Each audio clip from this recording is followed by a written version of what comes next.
अच्छा, तो अब ये जो प्राइवेट सेक्टर को फिर इसका मतलब कि इंगेज करना पड़ेगा और उसका बड़ा इंपॉर्टेंट रोल हो जाएगा, जो कि इससे पहले किसी हद तक हमने मिसिंग देखा है। हमने बड़े बड़े एसओईज़ को बड़े बड़े खसारे करते देखा। जो हमारा एनर्जी सेक्टर था उसको भी सही तरीके, उसके जो लॉसेज और नॉन रिकवरीज़, वो बड़े इशूज़ जो कि हमारी एनर्जी हमारे इकोनॉमी के सेक्टर पर हमेशा से एक बड़े बोझ की सूरत में रहें।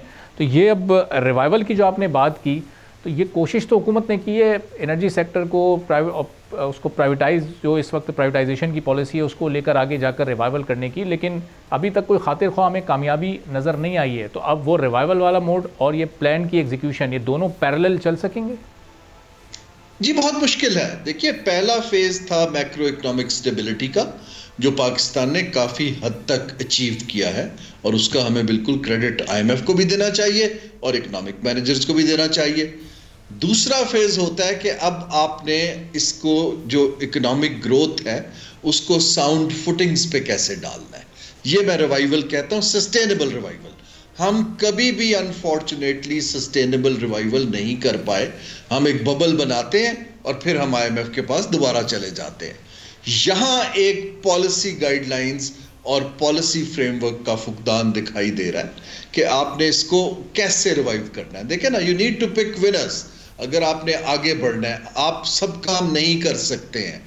हमें, अगर हमारा वैल्यू एडेड एग्रीकल्चर विनर है या आईटी विनर है, 2-3 सेक्टर्स पकड़ने पड़ेंगे जो बाकियों के हिसाब से हमारा कंपैरेटिव एडवांटेज बेहतर है। अब ये सवाल पैदा यही होता है कि अगर आपने वो करना है तो उसके लिए लॉन्ग टर्म फाइनेंसिंग कहाँ से लाएंगे, जो इन्वेस्टमेंट भी होती है, डेट की भी होती है। कमर्शियल बैंक तो दे नहीं पाते हैं, डेवलपमेंट फाइनेंसिंग इंस्टीट्यूशन हमारे पास है नहीं। तो ये एक गैप्स मुझे दिखाई दे रहे हैं। फिर आता है ईज ऑफ डूइंग बिजनेस, कि आपने डिस्प्यूट रेजोल्यूशन कैसे करनी है, एसआईएफसी का क्या रोल है। लेकिन ये सारा फ्रैगमेंटेड है, क्योंकि कल की जो तकरीब थी, मैं तो उसमें नहीं गया, लेकिन वहां मुझे सब सरकारी अफसरान और वुज़रा दिखाई दिए।